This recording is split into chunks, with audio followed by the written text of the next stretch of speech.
Hello friend, जय हिंद, नमस्कार। आप सभी का फिर से हमारे यूट्यूब चैनल जीके जी डिस्कशन यूट्यूब प्लेटफॉर्म पर स्वागत है। तो ये खान सर के द्वारा निकाली गई बुक है जिसका नाम है बिहार क्वेश्चन किलर। उस किलर की अगर हम खास बात करते हैं तो 1992 से लेकर 2025 तक देख सकते हैं जितने भी प्रश्न पूछे गए हमारे बिहार में उन सारे प्रश्नों को समावेशित किया गया है साइंस के प्रश्न को इस बुक में। ठीक है, तो हम लोग इसको शुरुआत कर रहे हैं और आपके लिए किसी भी एग्जाम की अगर तैयारी कर रहे हैं तो आपके लिए बेहतर साबित होने वाला है। अगर आपका पीडीएफ इसका चाहिए तो मेरा टेलीग्राम चैनल ज्वाइन कर लीजिएगा, जीके जीएस डिस्कशन ऑफिशियल, जिसका लिंक डिस्क्रिप्शन बॉक्स में भी दिया गया है।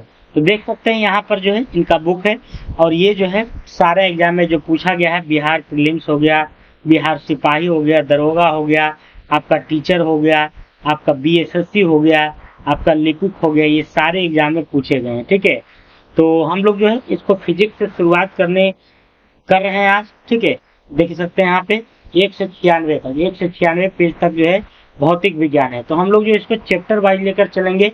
तो आज का चैप्टर का हमारा नाम है मात्रक, बीमा और मापन यंत्र। मात्रक, बीमा और मापन यंत्र है।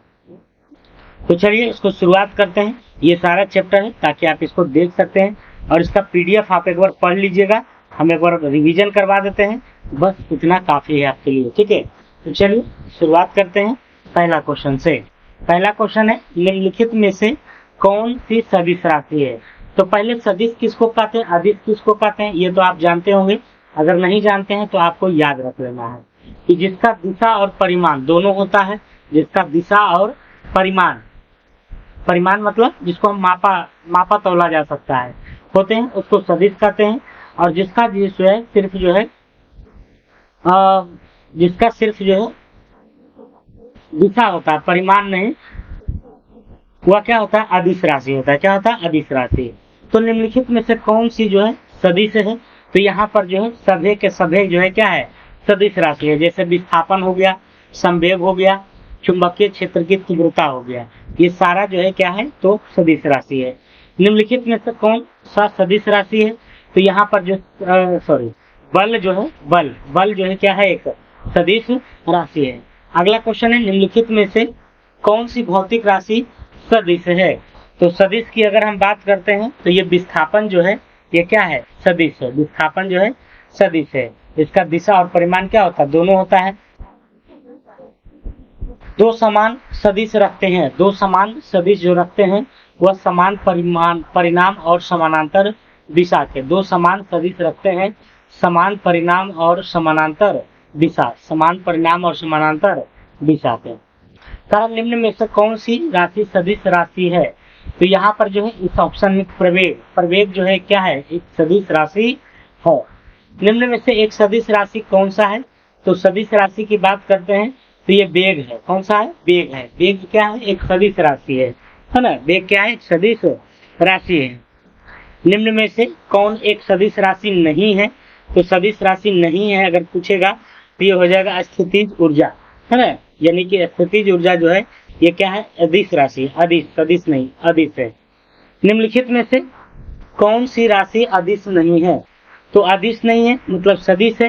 तो यहाँ पर जो विस्थापन है वह सदिश राशि है, अदिश नहीं है। ठीक है, अगला प्रश्न है धारा घनत्व होता है। तो धारा घनत्व जो होता है एक सदिश राशि होती है। अगला प्रश्न है कारण निम्नलिखित में कौन सी राशि सदिश नहीं है। निम्नलिखित में कौन सी राशि जो है सदिश नहीं है मतलब अदिश है। तो यहाँ पर जो है आयतन एक अदिश राशि है, ना कि सदिश राशि है। निम्न में से कौन अदिश राशि है।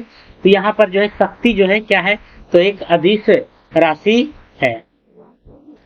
अगला है निम्न में से कौन सी राशि अदिश है। कौन सी राशि जो है अदिश है।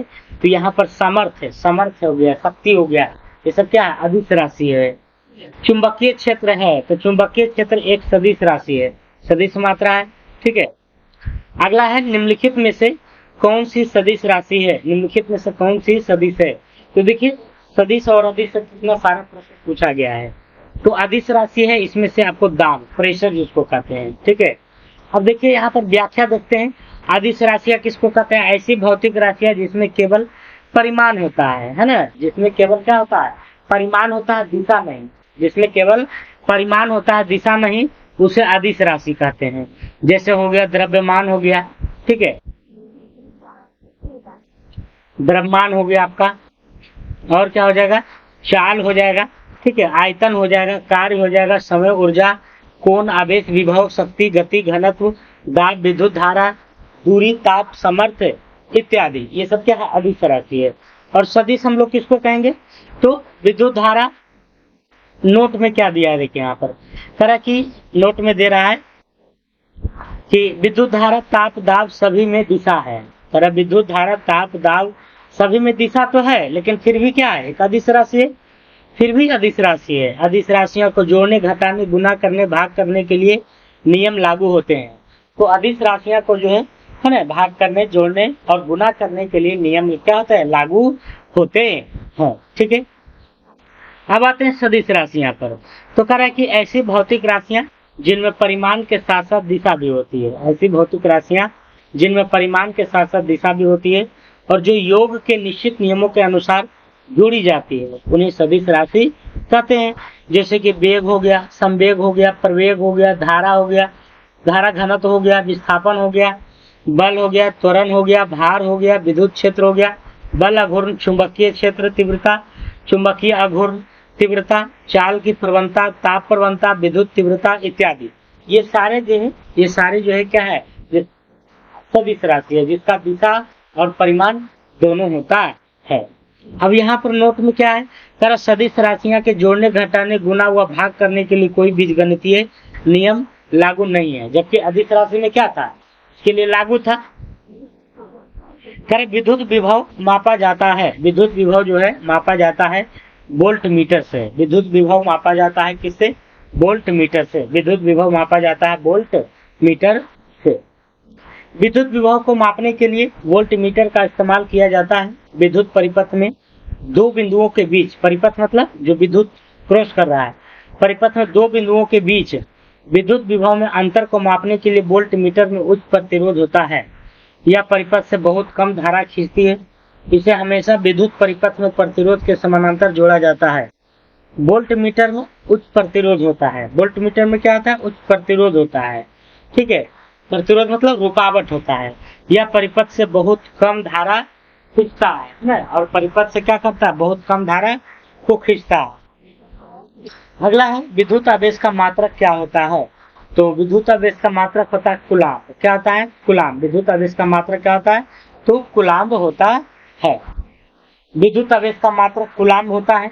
कूलाम्ब वह मात्रक है जिसमें बिजली का आवेश मापा जाता है। कूलाम्ब वह आवेश है जिसमें बिजली का आवेश, आवेश मतलब नेगेटिव चार्ज, पॉजिटिव चार्ज जो होता है वही। यह मात्रक एसआई प्रणाली में उपयोग किया जाता है। एक कूलाम्ब एक निश्चित संख्या में इलेक्ट्रॉन या प्रोटॉन की मात्रा के बराबर होता है। एक निश्चित संख्या में, है ना, एक कूलाम्ब जो है एक निश्चित संख्या में इलेक्ट्रॉनों या प्रोटॉनों की मात्रा की क्या होती है, बराबर होती है। एक मिली कूलाम्ब बराबर जो होता है 0.11001 कूलाम्ब। एक मिली कूलाम्ब बराबर कितना होता है, 0.001 कूलाम्ब। एक कूलाम्ब बराबर 1000 मिली कूलाम्ब होता है। एक माइक्रो कूलाम्ब बराबर जो होता है 0.00001 कूलाम्ब, ठीक है। और एक कूलाम्ब बराबर 10 लाख माइक्रो कूलाम्ब होता है। तो ये सब डाटा को याद रखना है आपको, ठीक है। सर गैसों के दबाव निम्नलिखित में से किस में मापा जाता है। तो गैसों के जो दबाव है, उसके जो प्रेशर है, उसको हम लोग मैनोमीटर में मापते हैं। मैनोमीटर से गैसों का दबाव मैनोमीटर से मापा जाता है। मैनोमीटर एक ऐसा उपकरण है जिसका उपयोग किसी बंद पात्र में गैस के दबाव को मापने के लिए किया जाता है। बैरोमीटर का उपयोग वायुमंडलीय दबाव को मापने के लिए किया जाता है। वायुमंडलीय दबाव का प्रयोग जो है बैरोमीटर का प्रयोग करते हैं मापने के लिए, जबकि मैनोमीटर का प्रयोग किसी बंद पात्र में, किसी बंद बर्तन में, है ना, गैस के दबाव कि इसमें गैस का प्रेशर कितना है, जैसे सिलेंडर की टंकी लाते हैं उसमें प्रेशर कितना है, उसको कैसे मापेंगे, मैनोमीटर से। जबकि वायुमंडल में दबाव कितना है तो उसको जो है बैरोमीटर से। विद्युत विभवांतर की इकाई है, विद्युत विभवांतर की जो इकाई है वह क्या है, तो यह है वोल्ट मीटर, है ना, वोल्ट मीटर। कह रहा विद्युत विभवांतर की इकाई वोल्ट होती है, विद्युत विभवांतर की इकाई वोल्ट होती है। वोल्ट मीटर का उपयोग विद्युत परिपथ में दो बिंदुओं के बीच विद्युत विभवांतर मापने के लिए किया जाता है। वोल्ट मीटर परिपथ में समानांतर क्रम में जुड़े होते हैं। विभवांतर को वोल्ट मीटर की मदद से मापा जाता है। विभवांतर को किससे मापा जाता है, वोल्ट मीटर की मदद से। कूलाम की बात करते हैं, यह विद्युत आवेश की इकाई है। कूलाम क्या है, तो विद्युत आवेश की क्या है, इकाई है, विद्युत आवेश की इकाई है कूलाम। शक्ति की इकाई क्या है, तो वाट हो जाएगा। विद्युत प्रतिरोध की इकाई क्या है, ओम हो जाएगा, है ना। अब चलते हैं छठा नंबर, गुरुत्वीय स्थिरांक जी की इकाई क्या है। गुरुत्वीय स्थिरांक जी की जो इकाई है, जी का मान होता है ना, बड़ा जी का मान, छोटा जी का मान, तो उसको किस इकाई में व्यक्त करते हैं, तो न्यूटन मीटर स्क्वायर पर किलोग्राम स्क्वायर, है ना, न्यूटन मीटर स्क्वायर पर किलोग्राम स्क्वायर। अब छोटा जी का मान की बात करते हैं, तो यहाँ पर हो जाएगा मीटर प्रति सेकेंड स्क्वायर, मीटर प्रति सेकेंड स्क्वायर, ठीक है। कह रहा जी का मात्रक मीटर प्रति सेकेंड स्क्वायर होता है। यह गुरुत्वीय त्वरण को दर्शाता है। ये जो छोटा वाला जी है उसको दर्शाता है गुरुत्वीय त्वरण को, एक्सेलरेशन को, है ना, जो गुरुत्वाकर्षण बल के कारण किसी वस्तु द्वारा प्राप्त त्वरण है। जी का मान लगभग जो है कितना होता है, यहाँ पर क्वेश्चन पूछा जाता है कि जी का मान जो है कितना होता है, तो 9.8 मीटर प्रति सेकेंड वर्ग होता है, 9.8 मीटर प्रति सेकेंड वर्ग होता है, ठीक है। और गुरुत्वीय स्थिरांक, इसको गुरुत्वीय स्थिरांक कहते हैं, बड़का जी कहते हैं, का स्थायी प्रणाली में न्यूटन मीटर स्क्वायर पर किलोग्राम स्क्वायर है। इसका मान लगभग 6.674 गुने 10 पर पावर -11 न्यूटन मीटर स्क्वायर पर किलोग्राम होता है। गुरुत्वाकर्षण स्थिरांक न्यूटन के गुरुत्वाकर्षण नियम, द्रव्यमान और दूरी के लिए क्या है, तो संबंधित बल है, ठीक है। तो यहाँ पे जो है आपको दोनों जी का मान याद रखना है। छोटका जी का मान 9.8 मीटर प्रति सेकेंड स्क्वायर होता है, जबकि बड़ा जी का मान जो होता है जिसको गुरुत्वीय स्थिरांक कहते हैं 6.674 गुने 10 पर पावर -11 न्यूटन मीटर स्क्वायर पर किलोग्राम स्क्वायर, ठीक है। अगला प्रश्न, चलो दाब की इकाई क्या है, तो दाब का इकाई तो होता है आपको न्यूटन प्रति वर्ग मीटर, या फिर पास्कल भी होता है, दाब का इकाई पास्कल भी होता है, या फिर न्यूटन प्रति वर्ग मीटर, है ना, न्यूटन प्रति वर्ग मीटर। दाब की इकाई न्यूटन प्रति वर्ग मीटर होती है, जिसे पास्कल भी कहते हैं। यह मापन बताता है कि किसी क्षेत्रफल पर कितना बल सपाट रूप से लागू होता है, ठीक है, लागू होता है। दबाव सतह पर लंबवत रूप से लगाए गए बल को इकाई क्षेत्र से विभाजित करने के बाद मिलता है। दबाव की गणना इस सूत्र से की जा सकती है, ठीक है। P बराबर F/A होता है। P मतलब प्रेशर, है ना, दबाव यहाँ पढ़ रहे हैं तो P मतलब प्रेशर हो गया, और P बराबर क्या होता है, F/A, ठीक है। जहाँ P क्या है, दबाव है, F बल है, और A क्या है, क्षेत्र है, A जो है एरिया है, A क्या है, एरिया है। तो P बराबर जो है बल बटा आप क्षेत्र कह सकते हैं, है ना, या F/A याद रखिएगा। जहाँ A क्या है, A को एक्सेलरेशन नहीं समझ लेना है, ठीक है, A मतलब क्षेत्र है, एरिया है। दाब की अन्य इकाइयां मात्रक, वायुमंडल, वार, पारे का किलोमीटर। चलिए अगला प्रश्न चलते हैं 8 नंबर। तरह आवृत्ति को मापा जाता है, तो आवृत्ति को मापा जाता है हर्ट्ज में। आवृत्ति को कैसे मापा जाता है, तो हर्ट्ज में मापा जाता है आवृत्ति को, हर्ट्ज में, ठीक है। आवृत्ति को मापा जाता है कैसे, तो हर्ट्ज में। एक हर्ट्ज बराबर जो है कितना होता है, तो यहाँ पर जो है 1 साइकिल्स प्रति सेकेंड होता है, 1 साइकिल्स प्रति सेकेंड। एक हर्ट्ज बराबर कितना होता है, 1 साइकिल्स प्रति सेकेंड। एक हर्ट्ज बराबर कितना होता है, 1 साइकिल्स प्रति सेकेंड होता है। और आवृत्ति को, फ्रीक्वेंसी को उसमें मापते हैं हर्ट्ज में। तरह आवृत्ति तरंगों की संख्या है। आवृत्ति क्या है, एक तरंग की संख्या है जो 1 सेकेंड में गुजरती है, और इसे हर्ट्ज में मापा जाता है। तो आवृत्ति जो है, जो 1 सेकेंड में जितना बार जो है कंपन करती है, उसी को क्या कहते हैं, तो हर्ट्ज कहते हैं, अति आवृत्ति कहते हैं। 1 हर्ट्ज का अर्थ है प्रति सेकंड 1 चक्र।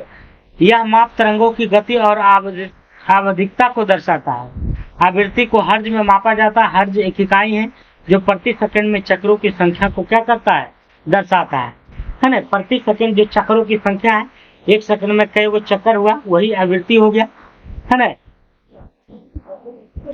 9 नंबर क्वेश्चन है, लोच का आयाम स्थिरांक है। लोच का आयाम जो स्थिरांक है यानी कि बीमा है वह क्या है, ml inverse T inverse 2, ml inverse T inverse 2 होता है। लोच का जो आयाम स्थिरांक होता है ml square ml inverse T inverse 2 होता है। प्रतिबल को प्रति इकाई क्षेत्रफल पर लगने वाले बल के रूप में परिभाषित किया जाता है। तो प्रतिबल यहाँ पर किसको कहेंगे, तो प्रति इकाई क्षेत्रफल पर लगने वाले बल के रूप में, है ना, परिभाषित किया जा सकता है। प्रतिबल बराबर जो होता है बल बटा क्षेत्रफल होता है। प्रतिबल बराबर बल बटा क्षेत्रफल होता है, F/A होता है। ठीक है, तो प्रतिबल आपको जो है क्या होता है, बल बटा क्षेत्रफल। बल का जो बीमा होता है ml टी इनवर्स 2 होता है, क्योंकि F बराबर क्या होता है ma, है ना। बल बराबर क्या होता है ma, m की बीमा m होता है और त्वरण a की बीमा जो होता है LT इनवर्स 2 होती है। इसलिए जो है यहाँ पर प्रतिबल की जो बीमा हो जाएगा ml इनवर्स टी इनवर्स 2 हो जाएगा। अगला प्रश्न है, चुंबकीय द्विध्रुव आघूर्ण का मात्रक है। चुंबकीय द्विध्रुव आघूर्ण का जो मात्रक है वह क्या है, एम्पियर मीटर स्क्वायर है। तरह चुंबकीय द्विध्रुव आघूर्ण जिसको म्यू से जो है क्या करते हैं, तो इंडिकेट करते हैं। चुंबकीय द्विध्रुव आघूर्ण को परिभाषित करने का एक तरीका धारा लूप के लिए है ना, जहां म्यू बराबर जो होता है 1A होता है, जहां यहाँ I बराबर जो होता है विद्युत धारा और A बराबर लूप का क्षेत्रफल। इसलिए चुंबकीय द्विध्रुव आघूर्ण का मात्रक एम्पियर मीटर स्क्वायर होता है। जूल प्रति टेस्ला, है ना, जूल प्रति टेस्ला भी इसका एक समकक्ष मात्रक है। तो अगर कभी पूछेगा कि जो है चुंबकीय द्विध्रुव आघूर्ण का समकक्ष क्या है, तो जूल प्रति टेस्ला भी होता है, जूल प्रति टेस्ला। चुंबकीय क्षेत्र के माप की इकाई क्या है, चुंबकीय क्षेत्र के माप की इकाई क्या है, तो यह है आपको टेस्ला है ना। चुंबकीय क्षेत्र के माप की इकाई क्या है, तो टेस्ला है। चुंबकीय क्षेत्र की शक्ति या चुंबकीय फ्लक्स घनत्व को मापने की इकाई क्या है, तो टेस्ला है। तो चुंबकीय क्षेत्र की जो शक्ति या चुंबकीय फ्लक्स घनत्व को मापने की जो इकाई है, जो यूनिट है, वो टेस्ला है। अन्य इकाई जैसे गॉस सीजीएस प्रणाली में भी उपयोग की जाती है। तो अगर आपको सीजीएस प्रणाली में पूछेगा कि चुंबकीय क्षेत्र की शक्ति या चुंबकीय फ्लक्स घनत्व की जो इकाई है क्या है, गॉस है। क्या है, गॉस है। और एसआई प्रणाली में टेस्ला है, जहां एक टेस्ला बराबर 10,000 गॉस होता है। एक टेस्ला बराबर 10,000 गॉस होता है। एम्पियर धारा की ओम प्रतिरोध की इकाई होती है ना। तो प्रतिरोध की जो इकाई होता है वह क्या होता है ना, ओम प्रतिरोध की जो इकाई होता है एम्पियर धारा। और कोबाल्ट एक क्या है, तो धातु है। अगला क्वेश्चन है, तापक्रम की एसआई इकाई क्या है, तापक्रम का, तो यह है केल्विन, है ना। तापक्रम की एसआई इकाई क्या होता है, केल्विन। तापक्रम का केल्विन होता है। चलिए आगे बढ़ते हैं।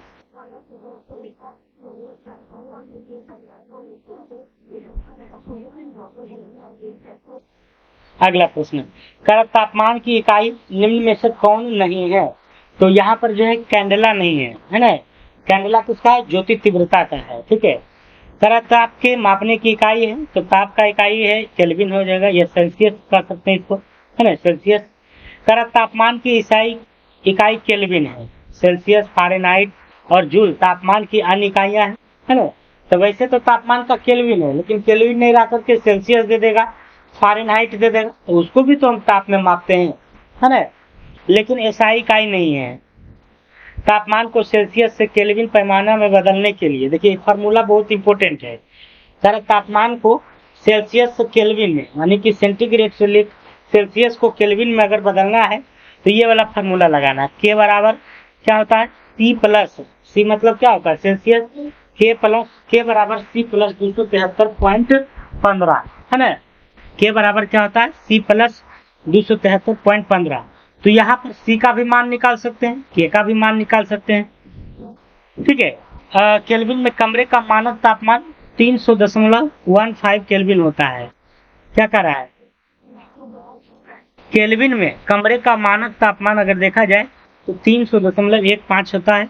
कैंडेला प्रतीक प्रदीप्त तीव्रता का एसआई आधार इकाई है। प्रदीप्त तीव्रता का जो एसआई इकाई है कैंडेला है। अगला प्रश्न, लेंस की शक्ति मापी जाती है। तो लेंस की जो क्षमता का है वो डायोप्टर में मापा जाता है, डायोप्टर में, ठीक है, डायोप्टर में। तरह लेंस की शक्ति को मापने के लिए डायोप्टर का प्रयोग किया जाता है। यह लेंस की वक्रता और फोकल लंबाई को मापता है, जिसका उपयोग लेंस की क्षमता को मापने के लिए किया जाता है। फोकल लंबाई छोटी है, अर्थात लेंस अधिक संकेंद्रित करता है तो शक्ति अधिक होती है। अगर फोकल लंबाई लंबी है तो क्या होगा, शक्ति होती है, कम होती है। सर ऑडियोमीटर क्या मापता है? ऑडियोमीटर, तो ऑडियोमीटर की बात करते हैं तो ये ध्वनि की तीव्रता को मापता है ना, कि कितना तेज जो है ध्वनि सुनाई दे रहा है। ऑडियोमीटर एक वैज्ञानिक उपकरण है। ऑडियोमीटर की बात करते हैं तो एक वैज्ञानिक उपकरण है जो व्यक्ति को सुनने की क्षमता को मापने में मदद करता है। ऑडियोमीटर एक वैज्ञानिक उपकरण है जो व्यक्ति की सुनने की क्षमता को मापने में मदद करता है। सुनने की क्षमता का पता लगाने की प्रक्रिया को ऑडियोमेट्री कहते हैं, है ना। ओडोमीटर और स्पीडोमीटर में अंतर है। ओडोमीटर क्या करता है और स्पीडोमीटर क्या करता है, दोनों का अलग अलग काम है। स्पीडोमीटर क्या करता है, वाहन की गति को मापता है। जैसे वाहन आप गाड़ी चलाते हैं तो उसमें स्पीडोमीटर रहता है, जबकि ओडोमीटर कुल तय की गई दूरी को मापता है। और कितना आप दूरी, कितने का था, 25,000 किलोमीटर चलन है, 10,000 चलन है, 500 चलन है, तो वह ओडोमीटर का काम है। स्पीडोमीटर स्पीड को मापता है और ओडोमीटर क्या करता है, उसके चली हुई दूरी को मापता है। ऑडियोमीटर का प्रयोग जो है हम लोग ऑडियोलॉजिस्ट, डॉक्टर या अन्य प्रशिक्षित पेशेवर करते हैं। अगला प्रश्न है, विद्युत धारा की एसआई यूनिट क्या है? तो विद्युत धारा की जो एसआई यूनिट है वह क्या है, एम्पियर है। विद्युत धारा की एसआई यूनिट क्या है, एम्पियर। विद्युत धारा का एम्पियर है। विद्युत धारा मापी जाती है किसमें, तो अमीटर द्वारा। विद्युत धारा जो मापी जाती है किसमें मापी जाती है, अमीटर के द्वारा। विद्युत धारा मापी जाती है अमीटर के द्वारा। धारा की इकाई होती है, धारा की जो इकाई होती है वह एम्पियर है ना। तरह विद्युत धारा मापी जाती है तो अमीटर द्वारा, और धारा की इकाई क्या होती है, एम्पियर होता है। चलिए व्याख्या देख लेते हैं। तरह की विद्युत धारा के एसआई इकाई एम्पियर है, ठीक है, उसे ए से दर्शाया जाता है। यह एक अंतरराष्ट्रीय इकाई प्रणाली की मूल इकाई है। विद्युत धारा को प्रति इकाई समय अंतराल में प्रवाहित करने वाले आवेश या आवेश के प्रवाह की दर के रूप में परिभाषित किया जाता है। वैज्ञानिक प्रयोगशालाओं में बहुत छोटी विद्युत धाराओं को मापने के लिए गैल्वेनोमीटर का इस्तेमाल किया जाता है। धारा मापने के लिए आमीटर का इस्तेमाल किया जाता है ना। धारा को किस में मापते हैं, आमीटर में। धारा विद्युत आवेश के प्रवाह की दर होती है। धारा एक मौलिक इकाई है। धारा को आई के रूप में दर्शाया जाता है। धारा का जो सूत्र होता है आई बराबर V/R होता है, V/R। भारत में घरों में प्रयुक्त प्रत्यावर्ती धारा की आवृत्ति 50 हर्ट्ज होती है। ये मोस्ट इंपोर्टेंट क्वेश्चन है, ठीक है। आपसे क्वेश्चन पूछा जाता है कि भारत के घरों में जो प्रत्यावर्ती धारा है, जो एसी धारा है, अल्टरनेटिव करंट है, उसकी जो फ्रीक्वेंसी होती है, आवृत्ति होती है, वह कितनी होती है, 50 हर्ट्ज होती है। यह एक सेकंड में 50 बार अपनी दिशा बदलती है। एक सेकंड में कितना बार, 50 बार। विद्युत शक्ति की बड़ी इकाइयों में मापने के लिए किलोवाट, मेगावाट और गीगावाट का इस्तेमाल किया जाता है। तो विद्युत शक्ति को बड़ी इकाई में मापने के लिए हम लोग जो है इसका प्रयोग करते हैं, मेगावाट, गीगावाट और किलोवाट का प्रयोग करते हैं। सरल निम्नलिखित में से कौन विद्युत शक्ति का इकाई नहीं है? तो यहाँ पर जो वाट प्रति सेकेंड नहीं है। विद्युत शक्ति का इकाई जो है वाट है, वोल्ट एम्पियर है, जूल प्रति सेकेंड है, लेकिन वाट प्रति सेकेंड नहीं है। वाट पहले से ही शक्ति की इकाई है। वाट की अगर हम बात करते हैं तो पहले से ही शक्ति का इकाई है। वाट प्रति सेकेंड शक्ति के परिवर्तन के दर को दर्शाता है। वाट प्रति सेकेंड जो है शक्ति के परिवर्तन के दर को दर्शाता है, जो कि शक्ति नहीं बल्कि शक्ति का व्युत्पन्न है या ऊर्जा के परिवर्तन की दर को इंगित करता है, जिसकी कोई सीधी भौतिक व्याख्या विद्युत शक्ति के रूप में नहीं है। करें दूध की शुद्धता की जांच किस यंत्र से की जाती है? तो दूध की शुद्धता को हम लोग जो है लैक्टोमीटर से मापते हैं। किससे मापते हैं? लैक्टोमीटर से। दूध के घनत्व को मापने के लिए इस्तेमाल किया जाने वाला साधन है, तो ये है आपको लैक्टोमीटर है। लैक्टोमीटर है। लैक्टोमीटर यह दूध की विशिष्ट गुरुत्व को मापने के लिए प्रयोग किया जाता है। लैक्टोमीटर दूध के घनत्व के सिद्धांत पर कार्य करता है। तो दूध की शुद्धता को हम लोग किससे मापते हैं? लैक्टोमीटर से। इससे दूध में पानी का मिलावट का पता लगाया जाता है कि दूध में पानी कितना है, जो आर्किमिडीज के सिद्धांत पर कार्य करता है। ये जो है याद रखिएगा कि जो लैक्टोमीटर है वह किसके सिद्धांत पर कार्य करता है? आर्किमिडीज के सिद्धांत पर। अब है क्रायोस्कोप। क्रायोस्कोप यह एक उपकरण है जो दूध के हिमांक को मापने के लिए उपयोग किया जाता है। हिमांक मतलब कितना जो है उसका ठंडा है, फ्रीजिंग पॉइंट कितना है। तो क्रायोस्कोप एक नया क्वेश्चन आ गया है कि क्रायोस्कोप का प्रयोग किसमें करते हैं? तो दूध के हिमांक को मापने के लिए, फ्रीजिंग पॉइंट को मापने के लिए, है ना, हिमांक पॉइंट। अगला क्वेश्चन है विद्युत गति की इकाई क्या है? तो ये है आपको वोल्ट है। विद्युत गति की जो इकाई है वो वोल्ट है। क्या है? वोल्ट है। विद्युत गति की इकाई को वोल्ट कहते हैं। विद्युत गति की इकाई को क्या कहते हैं? वोल्ट कहते हैं। विद्युत धारा को एमीटर से मापा जाता है और इसे विद्युत धारा को मापने वाली इकाई का एम्पियर कहा जाता है। विद्युत ऊर्जा की वाणिज्यिक इकाई, वाणिज्य मतलब व्यापारिक इकाई, ठीक है। जैसे कि हम लोग के घर में जो मीटर लगा हुआ है, आपके घर में भी होगा, तो उसका मीटर जो उठता है वह कितना में उठता है? kWh में उठता है ना। तो किलोवाट घंटा होती है। विद्युत शक्ति का इकाई वाट होती है। विद्युत शक्ति इकाई वाट होती है। विद्युत क्षेत्र की इकाई वोल्ट मीटर होती है। विद्युत अभिभव की इकाई फ्लक्स होती है। अगला प्रश्न 19 नंबर। सर प्रतिरोध मापने की मौलिक इकाई क्या है? प्रतिरोध मापने की जो मौलिक इकाई है वह क्या है? तो ओम है। प्रतिरोध मापने की मौलिक इकाई क्या है? ओम है। प्रतिरोध मापने की मौलिक इकाई ओम है। इसे विद्युत प्रतिरोध की इकाई भी कहा जाता है। ओम का नाम जर्मन भौतिक विज्ञानी और गणितज्ञ जॉर्ज साइमन ओम के नाम पर रखा गया है। प्रतिरोधकता की इकाई ओम मीटर है। प्रतिरोध को मापने के लिए व्हीटस्टोन सेतु का भी इस्तेमाल किया जाता है। अगला प्रश्न, विद्युत शक्ति की इकाई क्या है? तो ये है वाट। विद्युत शक्ति की इकाई जो है क्या है? वाट है। विद्युत शक्ति की इकाई वाट है या उस दर को दर्शाता है जिस पर विद्युत ऊर्जा का उपयोग या स्थानांतरण होता है। एक वाट की परिभाषा इस प्रकार है, यदि 1 वोल्ट के विभव में 1 एम्पियर की धारा प्रवाहित होती है तो यह 1 वाट की शक्ति उत्पन्न करती है। अगला प्रश्न, सर लंबाई मापने की इकाई मानक अंतर्राष्ट्रीय इकाई क्या है? तो ये मीटर है ना। लंबाई मापने की मानक अंतर्राष्ट्रीय इकाई क्या है? तो मीटर है। लंबाई का मीटर हो जाएगा। मीटर जो है किसी वस्तु के माप है, तो किसका है? लंबाई का। लंबाई का मीटर हो जाएगा। मीटर किसी वस्तु की लंबाई का माप है। मीटर को मापने के लिए किसका प्रयोग करते हैं? मीटर स्केल का इस्तेमाल किया जाता है, ठीक है। मीटर को प्रकाश द्वारा 1/300 के सेकंड में तय की गई दूरी के रूप में परिभाषित किया जाता है। मीटर को एम के रूप में संक्षिप्त किया जाता है। मीटर किसी वस्तु की लंबाई या दूरी को माप है। यह अंतर्राष्ट्रीय प्रणाली में लंबाई की आधार इकाई है। एक प्रकाश वर्ष बराबर होता है, देखिए कितना एग्जाम में पूछा गया एकदम गर्दा उड़ा करके। तो एक प्रकाश वर्ष बराबर जो होता है वह होता है 9.46 गुने 10⁻12 किलोमीटर। और अगर यही मीटर में पूछता तो 3 गो जीरो बढ़ जाता, 10⁻15 हो जाता। प्रकाश वर्ष दूरी मापने की एक खगोलीय इकाई है जिसका उपयोग उसी दूरी को व्यक्त करने के लिए किया जाता है जितनी दूरी प्रकाश 1 वर्ष में तय करती है।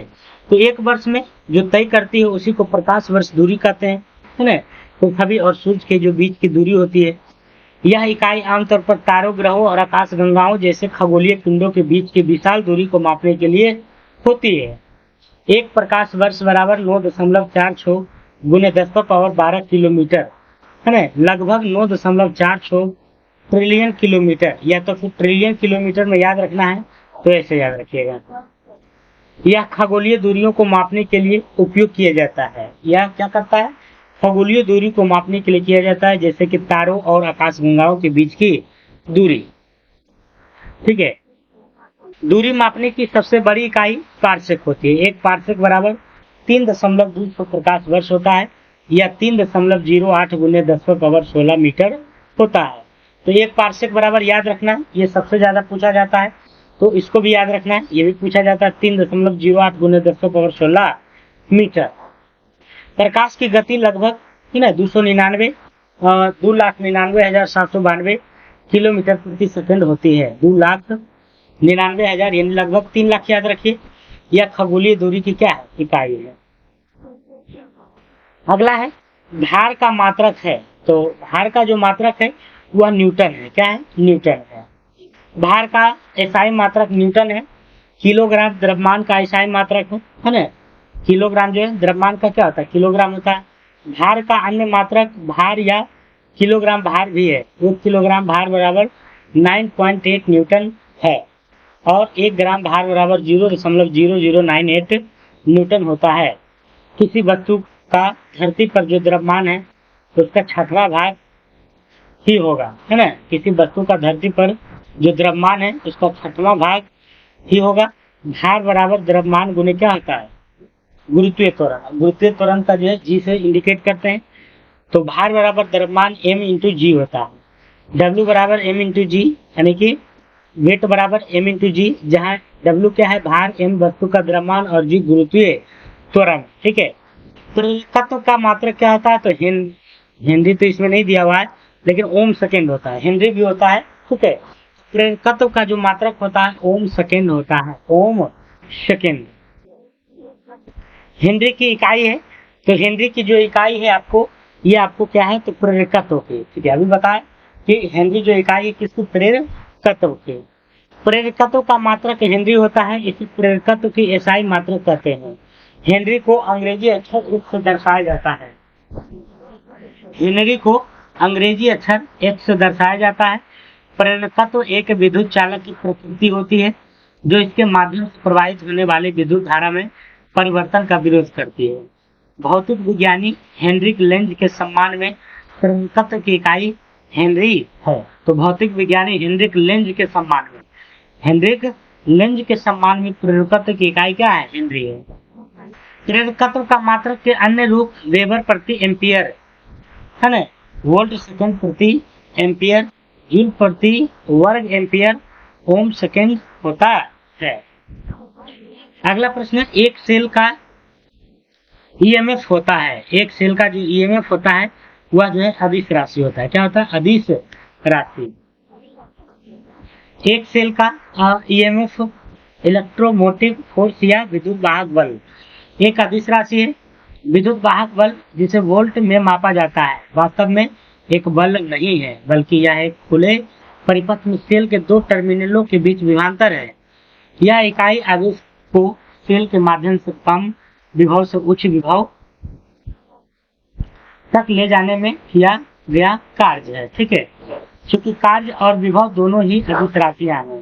कार्य और विभव दोनों ही क्या है, अदिश है, इसलिए ईएमएफ भी एक क्या है, अदिश राशि है। चलिए अगला प्रश्न चलते हैं। तेरा दीप्ति मापी क्या मापने के लिए प्रयुक्त होता है, दीप्ति मापी। तो ये रोशनी की तीव्रता, रोशनी की तीव्रता। दीप्ति मापी क्या मापने के लिए प्रयुक्त होता है, रोशनी की तीव्रता। दीप्ति मापी जिसे फोटोमीटर भी कहा जाता है, दीप्ति मापी जिसे फोटोमीटर भी कहा जाता है, का उपयोग जो है प्रकाश की तीव्रता, चमक को मापने के लिए किया जाता है। यह उपकरण दृश्य क्षेत्र में ऑप्टिकल चमक को मापने के लिए इस्तेमाल किया जाता है। दीप्त मापी का उपयोग विभिन्न प्रकार के प्रकाश स्रोतों जैसे कि लैंप, डिस्प्ले और सौर विकिरण की तीव्रता को मापने के लिए किया जा सकता है। हाइड्रोमीटर एक उपकरण है जिसमें मापा जाता है। तो ये जो है पानी का घनत्व को हाइड्रोमीटर से मापते हैं। एक लेड एसिड बैटरी के इलेक्ट्रोलाइट की Hg को मापने के लिए इस्तेमाल किए जाने वाला उपकरण कहलाता है। तो क्या कहलाता है, हाइड्रोमीटर कहलाता है, हाइड्रोमीटर। कौन सा संयंत्र तरल पदार्थों के विशिष्ट गुरुत्व को मापता है, तो यह हाइड्रोमीटर है ना। कौन सा संयंत्र, कौन सा मशीन तरल पदार्थों के विशिष्ट गुरुत्व को मापता है, तो हाइड्रोमीटर को मापता है, हाइड्रोमीटर मापता है। हाइड्रोमीटर का उपयोग किसी तरल पदार्थ के सापेक्ष घनत्व यह विशिष्ट गुरुत्व को मापने में किया जाता है। विशिष्ट गुरुत्व किसी तरल पदार्थ के घनत्व को मापने को पानी के घनत्व से तुलना करने का एक तरीका है। घनत्व किसी पदार्थ के द्रव्यमान का आयतन से अनुपात है। हाइड्रोमीटर को तरल पदार्थ में डुबोया जाता है। ठीक है, हाइड्रोमीटर को क्या करता है, तरल में डुबाया जाता है।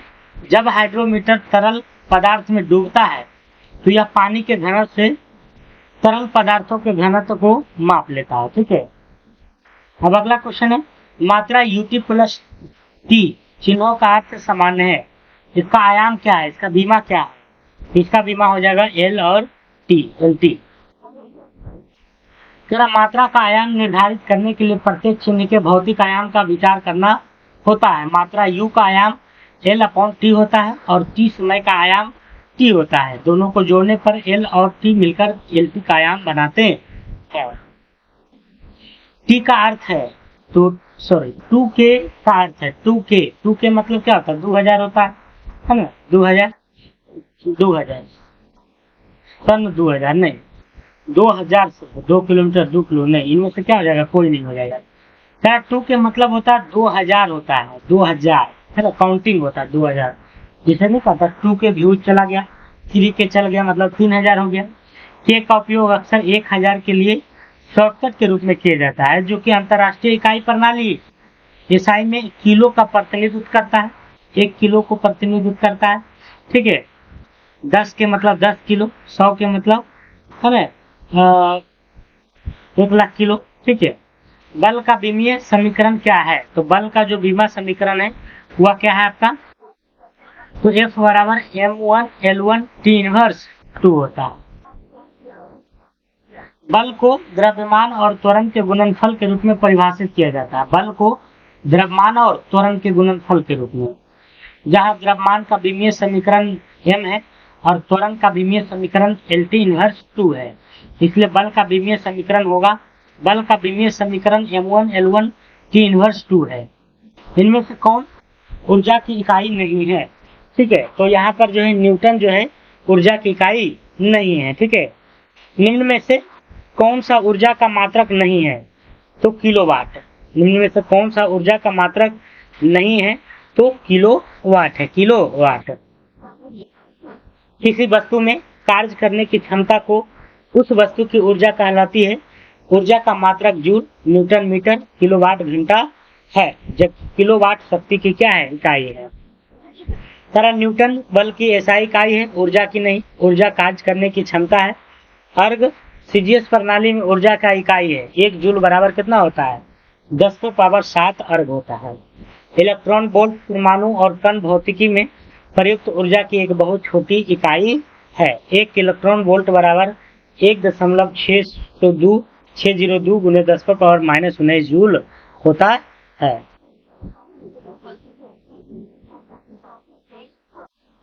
चलिए अगला प्रश्न है, 1 माइक्रोन बराबर होता है, 1 माइक्रोन बराबर जो होता है वह कितना होता है बताइए। 1 माइक्रोन बराबर तो 0.001 मिमी होता है। ठीक है, 1 माइक्रोन बराबर 10⁻⁻6 मीटर, 1 माइक्रोन बराबर 10⁻⁻6 होता है। ठीक है, तो इसी तरह से मिलीमीटर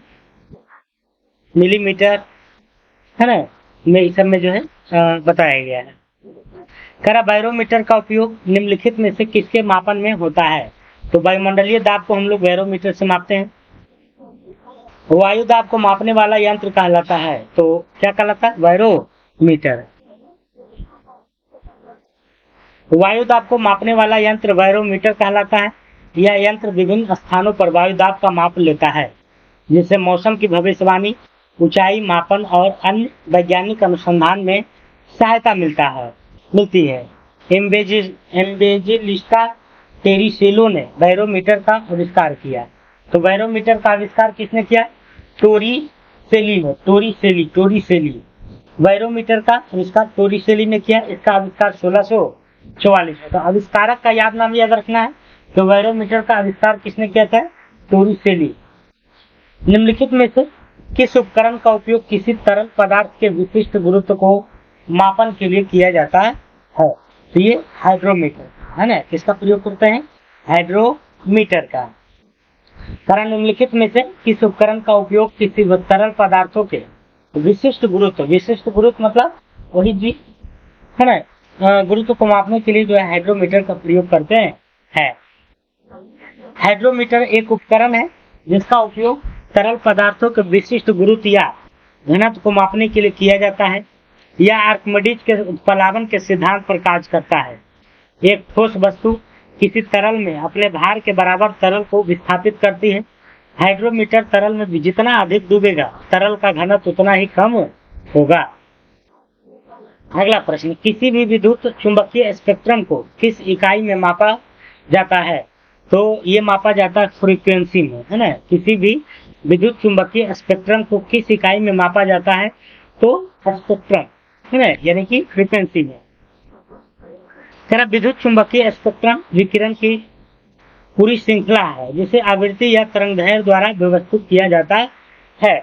किसी भी विद्युत चुंबकीय स्पेक्ट्रम को उसकी तरंगदैर्घ्य या आवृत्ति में मापा जाता है। थर्मामीटर में निम्नलिखित में से कौन सी धातु का उपयोग होता है? थर्मामीटर की बात करते हैं तो थर्मामीटर में कौन सी धातु का उपयोग होता है? तो ये होता है आपको पारा का। थर्मामीटर में कौन सी धातु का उपयोग किया जाता है? तो पारा का। थर्मामीटर में पारा धातु का उपयोग किया जाता है।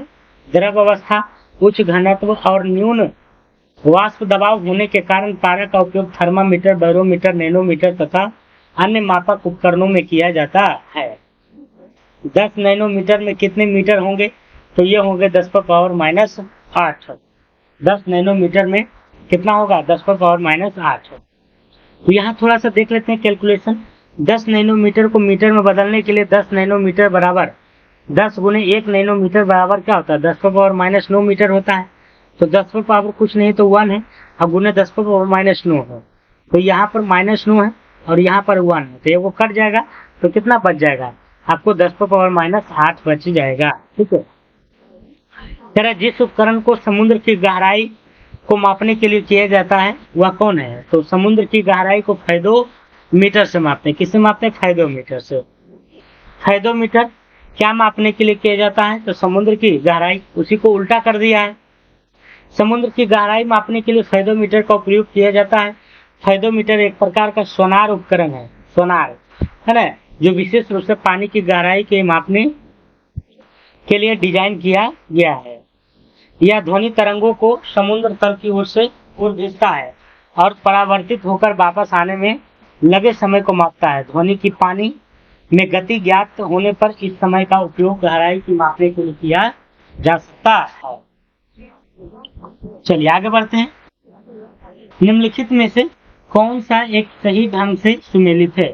तो निम्नलिखित में से कौन सा एक सही ढंग से सुमेलित है? तो यहाँ पर बल की इकाई बराबर जो होता है न्यूटन होता है। बल की इकाई इक्वल टू न्यूटन। बल की इकाई बराबर न्यूटन। बल की इकाई बराबर न्यूटन। बल की इकाई इक्वल टू न्यूटन। बल का आघूर्ण बराबर न्यूटन मीटर। चार्ज जूल शक्ति बराबर वाट। 1 न्यूटन उस बल के बराबर होता है जो 1 किलोग्राम द्रव्यमान वाली वस्तु को 1 मीटर प्रति सेकंड की दर से त्वरित करने के लिए आवश्यक होता है। 1 न्यूटन लगभग 102 ग्राम द्रव्यमान वाले एक सेव पर पृथ्वी के गुरुत्वाकर्षण बल के बराबर होता है। भूचाल की तीव्रता और इसका समय मापा जाता है तो सिस्मोग्राफ से, है ना। वही भूचाल मतलब भूकंप। जरा भूकंप की तीव्रता को रिक्टर स्केल से मापा जाता है। भूकंप की तीव्रता को रिक्टर स्केल से, जबकि उसका समय और स्थान सिस्मोग्राफ द्वारा निर्धारित किया जाता है। उसका समय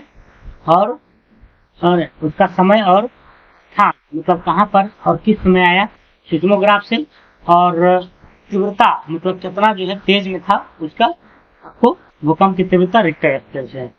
रिक्टर स्केल एक गणितीय पैमाना है ना, जो भूकंप की तरंगों की तीव्रता को मापता है, जबकि सिस्मोग्राफ एक उपकरण है जो जमीन की हलचल को रिकॉर्ड करता है।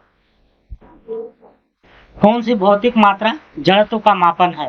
तो यह है आपको द्रव्यमान। कौन सी भौतिक मात्रा जड़त्व का मापन है? द्रव्यमान जड़त्व का मापन करने वाली भौतिक मात्रा है। द्रव्यमान किसी वस्तु में मौजूद पदार्थों की मात्रा को बताता है। द्रव्यमान जितना ज्यादा होगा वस्तु का जड़त्व भी उतना ही ज्यादा होगा। द्रव्यमान किसी वस्तु की गति में बदलाव के प्रतिरोध को बताता है, जिसे जड़त्व कहते हैं। ठीक है। घरेलू बिजली की खपत को किस इकाई में मापा जाता है? तो पहले ही बताएं kWh में, नहीं किलोवाट घंटा में। किलोवाट यहाँ पर हो जाएगा, वोट नहीं वाट होगा। बिजली की खपत का बिल किसके मापन पर आधारित है? तो यही हो जाएगा। घरेलू बिजली की खपत को किलोवाट घंटा kWh में मापा जाता है। 1 किलोवाट घंटा 1 घंटे के लिए 1 किलोवाट 1000 वाट की बिजली की खपत को दर्शाता है। मतलब 1 घंटा में अगर 1000 वाट हो गया, 1 kWh हो जाएगा। बिजली के बिल में आपको आमतौर पर आपके घर में उपयोग किए गए ऊर्जा की मात्रा को kWh में ही दिखाया जाता है। ऊर्जा का मात्रक वही होता है जो होता है कार्य का, है ना। ऊर्जा का मात्रक वही होता है जो कार्य का होता है, क्योंकि कार्य ऊर्जा के रूपांतरण को दर्शाता है। दोनों के लिए अंतर्राष्ट्रीय मात्रक प्रणाली में जूल का प्रयोग होता है। फोर्स की SI इकाई क्या है? फोर्स का, तो फोर्स का जो SI इकाई है वह क्या है? न्यूटन है। यानी कि बल का क्या हो जाएगा? न्यूटन हो जाएगा। MKS पद्धति में बल की इकाई क्या है? तो यहाँ पर जो है पाउंड हो जाएगा, सॉरी न्यूटन हो जाएगा। MKS पद्धति में बल की इकाई क्या हो जाएगा? न्यूटन। बल को प्राप्त करने के लिए किन किन परिमाण को गुणा करना होगा? बल को प्राप्त करने के लिए किन किन परिमाण को, बल बराबर क्या होता है? M × A, द्रव्यमान गुणे त्वरण होता है। द्रव्यमान गुणे त्वरण। तो यहाँ पर आंसर क्या हो जाएगा? B number. तरफ फोर्स है ना, जिसको बल कहते हैं, अर्थात बल की इकाई अंतर्राष्ट्रीय इकाई पद्धति में प्रणाली में न्यूटन है।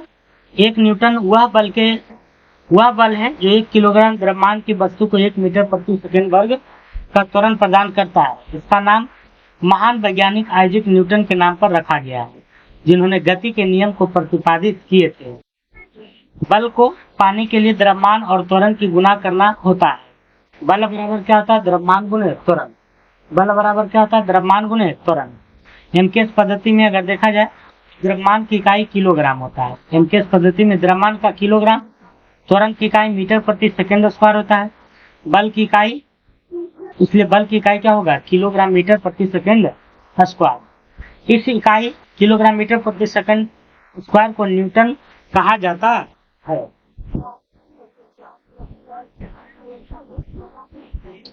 अगला क्वेश्चन है 46 नंबर।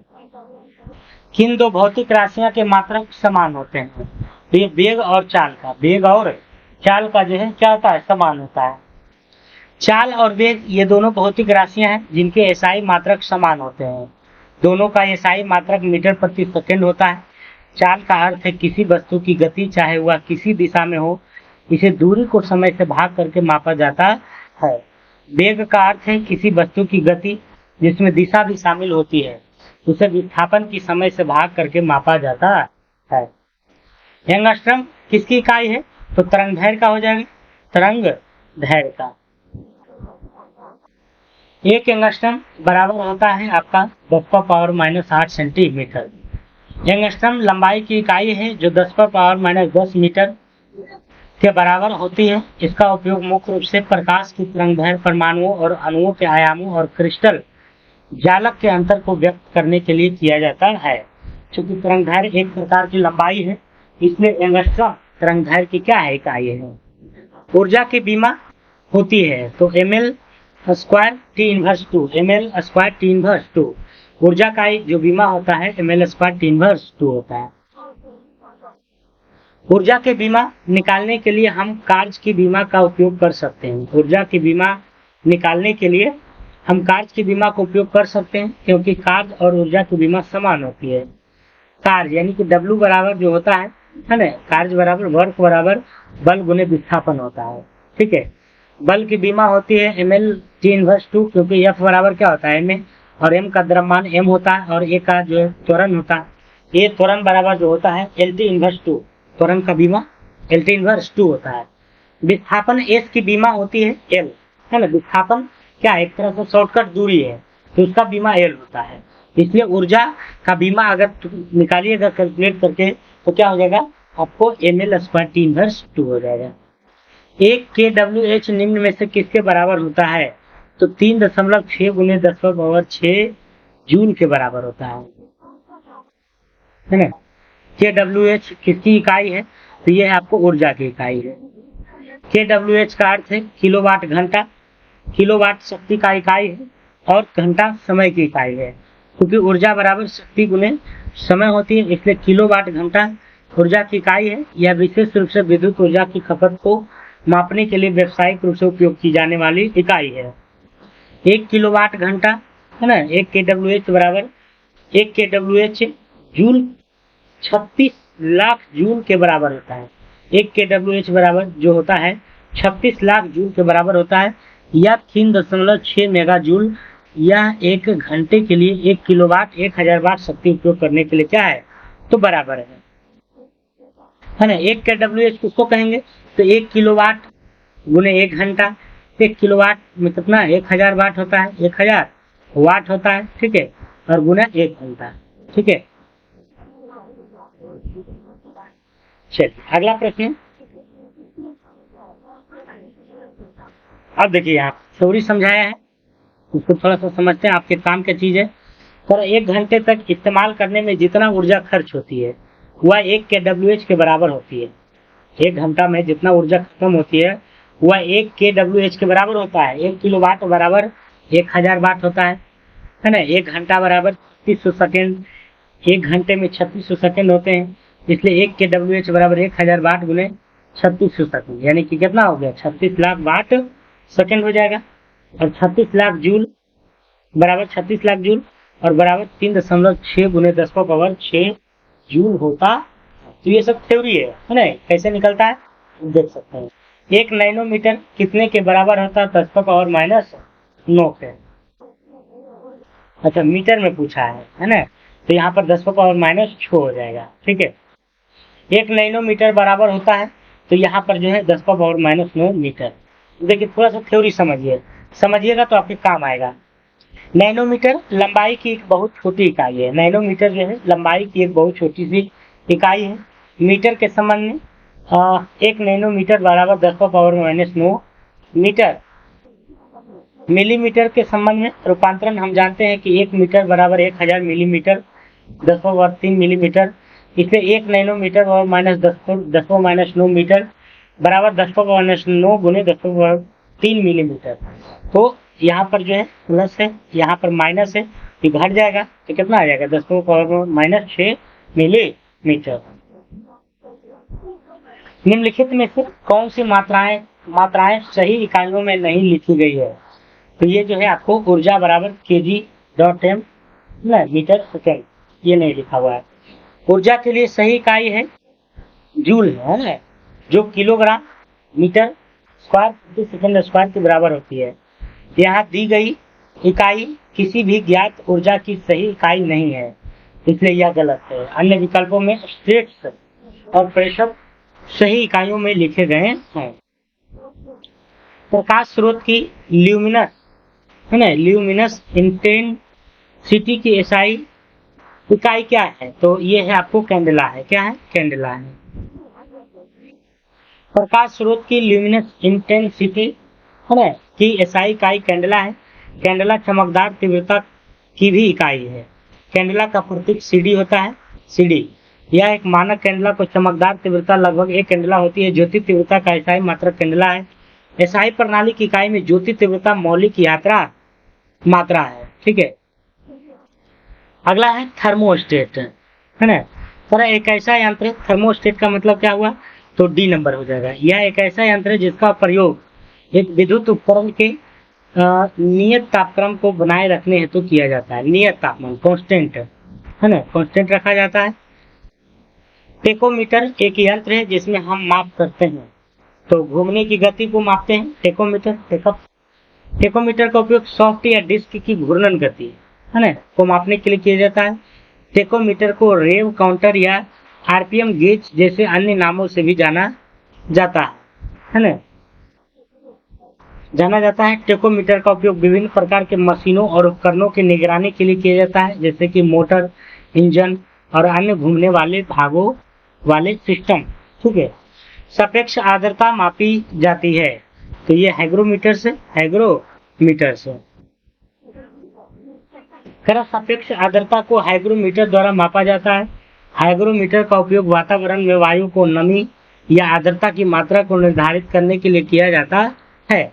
यह विभिन्न प्रकार के होते हैं, जैसे डिजिटल, एनालॉग या साइक्रोमेट्रिक। सापेक्ष आर्द्रता जितनी ज्यादा होगी हवा उतनी ही क्या होगी, नरम होगी। चलिए आगे बढ़ते हैं।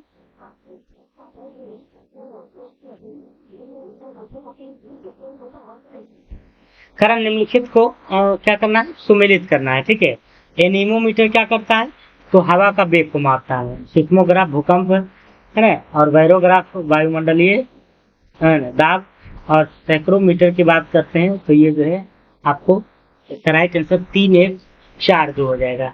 तो 3, 1 और है ना 4 आर्द्रता। ठीक है, चलिए आगे बढ़ते हैं। यहाँ पर दिया हुआ है एनोमीटर जो एनीमोमीटर हवा का वेग, सिस्मोग्राफ भूकंप की तीव्रता, सैक्रोमीटर आर्द्रता और बैरोग्राफ दाब मापता है। सेक्सटेंट एक ऐसा यंत्र है जिससे निम्नलिखित मापन होता है। सेक्सटेंट, तो इससे जो होता है आपको दो वस्तुओं के बीच का कोणीय दूरी, दो वस्तुओं के बीच की कोणीय दूरी।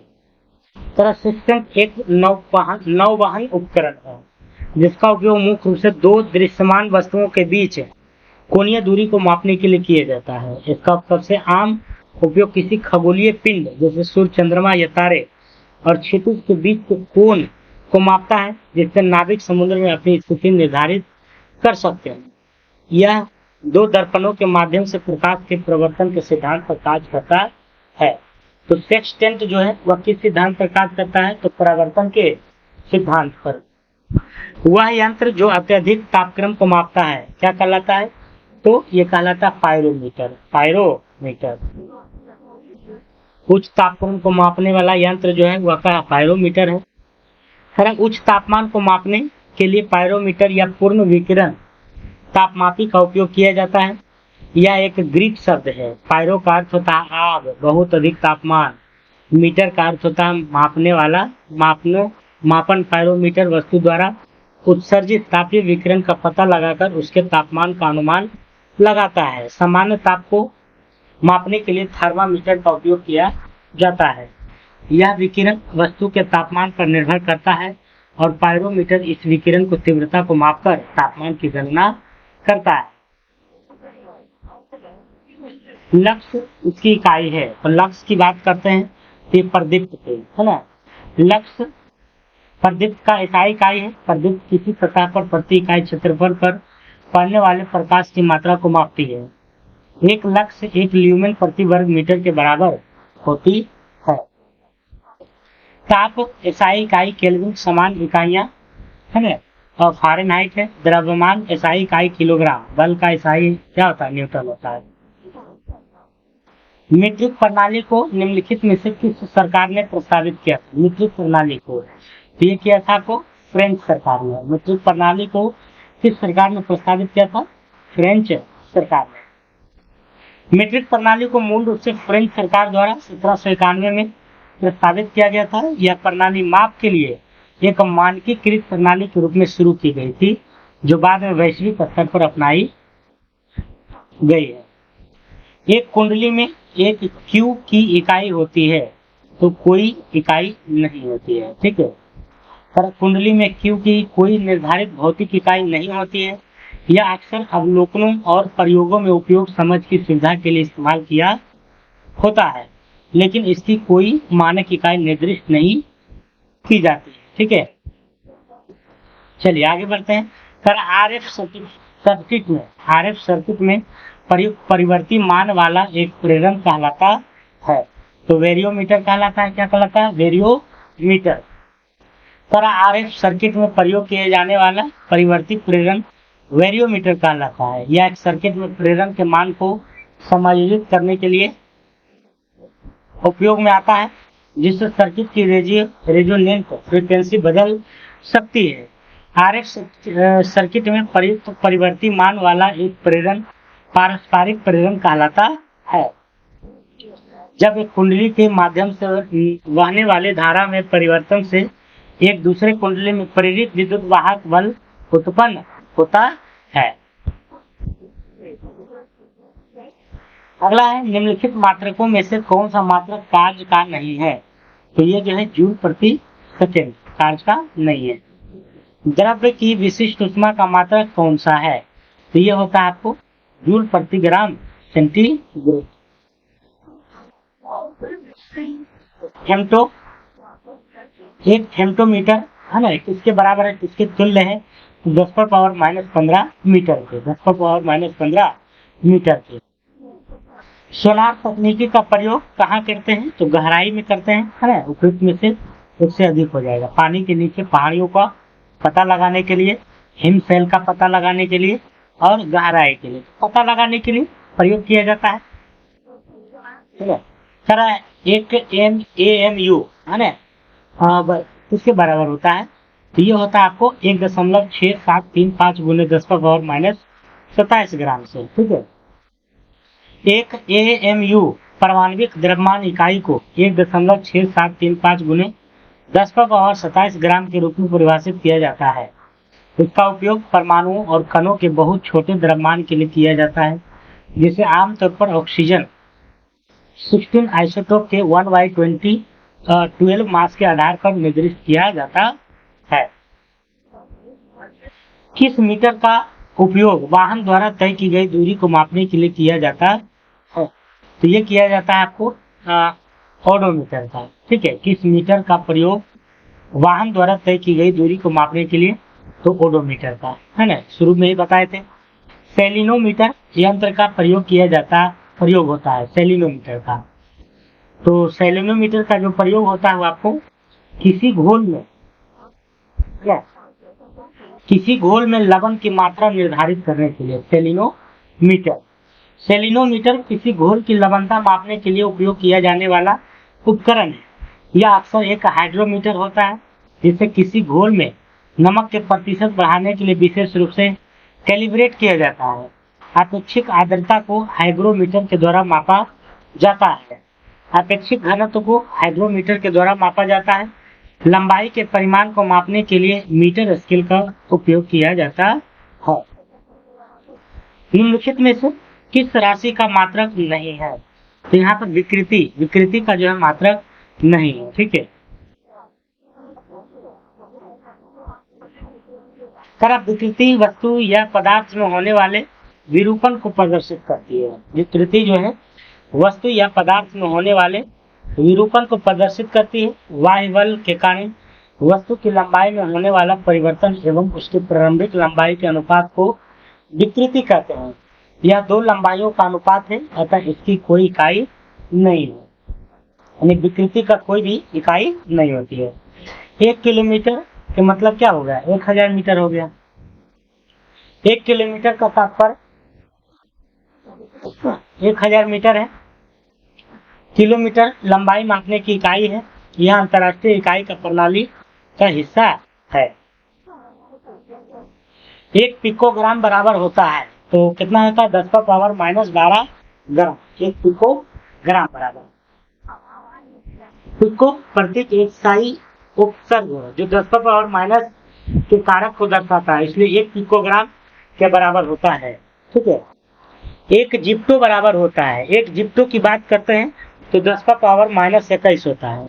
1 जिप्टो बराबर होता है 10⁻21। पेंडुलम घड़ी की समय अवधि होती है, तो ये होती है आपको कितना? 2 सेकंड होती है। पेंडुलम घड़ी की जो समय अवधि होती है 2 सेकंड होती है। एक मानक पेंडुलम घड़ी में पेंडुलम का दोलन काल जो आमतौर पर होता है 2 सेकंड, टिक टिक नहीं करता है, तो 2 सेकंड होता है इसका। ठीक है, जो नीचे रहता है बेल वाला, इसका अर्थ है कि लोलक के एक पूर्ण दोलन में 2 सेकंड, 1 सेकंड आने में, 1 सेकंड जाने में। प्रत्येक अर्ध दोलन एक और दूसरी ओर जाना में 1 सेकंड लगता है, मतलब एक तरफ गया तो 1 सेकंड, एक तरफ आए तो 1 सेकंड, 2 सेकंड, जो घड़ी के टिक या टॉक ध्वनि के साथ मेल खाता है ना। और सेकंड वाली सुई को एक कदम आगे बढ़ाता है। इस प्रकार के पेंडुलम को सेकंड पेंडुलम कहा जाता है। ऑडियोमीटर क्या नापता है? तो ये भी पहले हम बताए थे, ध्वनि की तीव्रता को मापता है ना। तेरा पौधों की वृद्धि मापने के लिए ऑक्जेनोमीटर, क्रेस्कोग्राफ भी देता है कभी कभी, दोनों को याद रखिएगा, ऑक्जेनोमीटर और क्रेस्कोग्राफ देखिए यहाँ पर थे। तेरा पौधों की वृद्धि मापने के लिए क्रेस्कोग्राफ और ऑक्जेनोमीटर, दोनों है ना, क्रेस्कोग्राफ और ऑक्जेनोमीटर का प्रयोग करते हैं। ऑक्जेनोमीटर का मदद से किसी खास समय पर पौधों की वृद्धि की दर, कुल वृद्धि और पूरी वृद्धि क्रम का पता लगाया जा सकता है। पौधों की वृद्धि मापने के लिए उपयोग किया जाने वाला यंत्र क्रेस्कोग्राफ है। यह एक उपकरण है जो पौधों की नोक की गति को रिकॉर्ड करता है। कार्य की इकाई क्या है? तो कार्य की इकाई जो होता है जूल होता है, ठीक है। काम की इकाई क्या है? काम की, मतलब वही कार्य हो गया, काम हो गया, तो वही ना हो जाएगा जूल। चलिए अब ज्यादा नहीं है, थोड़ा सा और है, और उसके बाद जो है इकाई वाला चैप्टर, मात्रक और बीमा वाला चैप्टर खत्म हो जाएगा।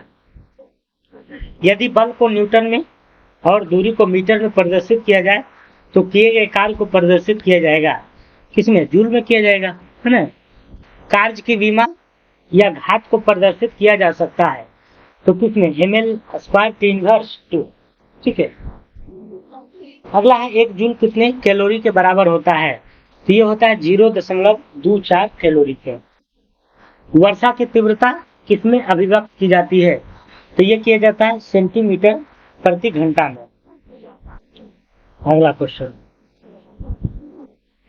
तुलनात्मक मापक की विशेषताएं हैं, तो ये हो जाएगा आपको इनमें से सभी हो जाएगा, इनमें से सभी, ठीक है।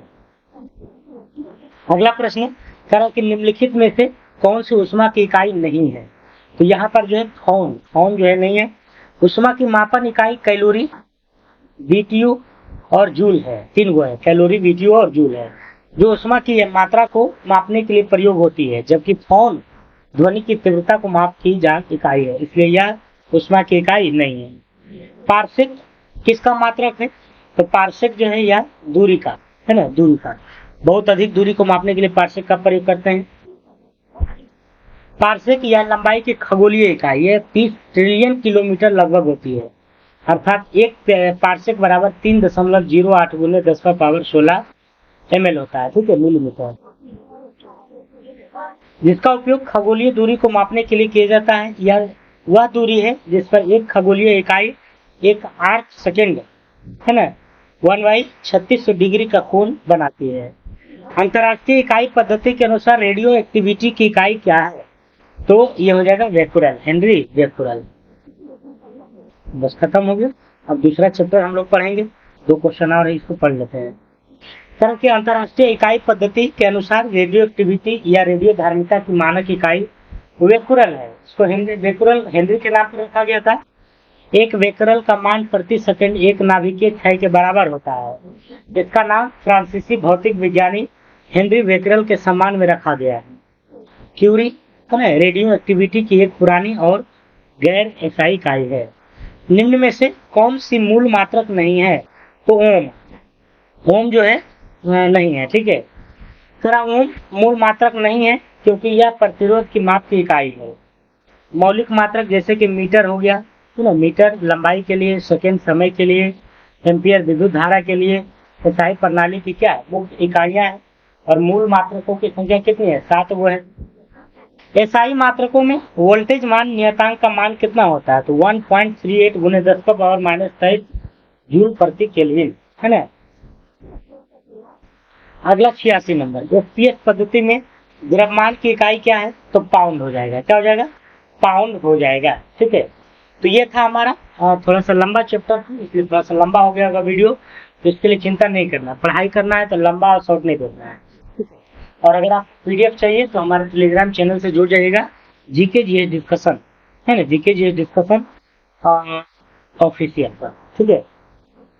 और अगला चैप्टर हम लोग जो है यांत्रिकी पढ़ेंगे, ठीक है। तो आप सभी से फिर मिलते हैं अगले वीडियो में, तब तक के लिए अपना ध्यान रखिएगा। जय हिंद, जय भारत।